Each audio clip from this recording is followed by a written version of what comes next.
एक छोटे से गांव में रामलाल नाम का गरीब किसान रहता था। उसके पास बस आधा एकड़ जमीन थी, जिस पर वह अपनी मेहनत से फसल उगाता। घर में बूढ़ी माँ, पत्नी और 2 छोटे बच्चे थे। आमदनी इतनी कम थी कि मुश्किल से घर का गुजारा होता। लेकिन रामलाल का दिल बहुत बड़ा था। गांव में जब भी कोई मुश्किल में होता, रामलाल सबसे पहले मदद के लिए आगे बढ़ता। किसी के खेत में बैल नहीं होते तो वह अपने बैल भेज देता। किसी का घर टूटा हो तो वह अपना समय और हाथ का हुनर देकर मरम्मत कर देता।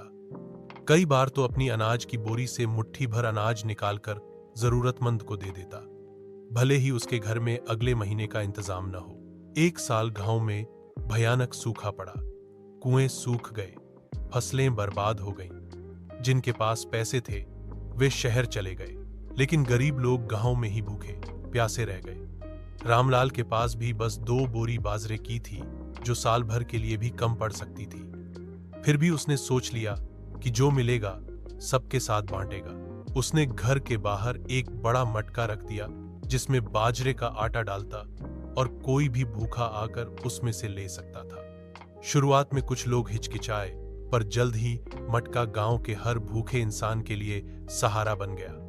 धीरे धीरे जिनके पास थोड़ा बहुत बचा था, वे भी उस मटके में डालने लगे। इस तरह पूरे गांव ने मिलकर भूख का सामना किया। गांव के बुजुर्ग कहते थे, रामलाल के दिल में खुदा बसता है। उसका मानना था कि मदद करने से कभी किसी का नुकसान नहीं होता, बल्कि दिल और अमीर हो जाता है। सूखा खत्म होने के बाद गांव ने मिलकर रामलाल के खेत में काम किया। उसकी फसल दुगनी हो गई। रामलाल ने अपनी गरीबी के बावजूद सबको सिखा दिया कि इंसान की असली दौलत उसके पास का पैसा नहीं,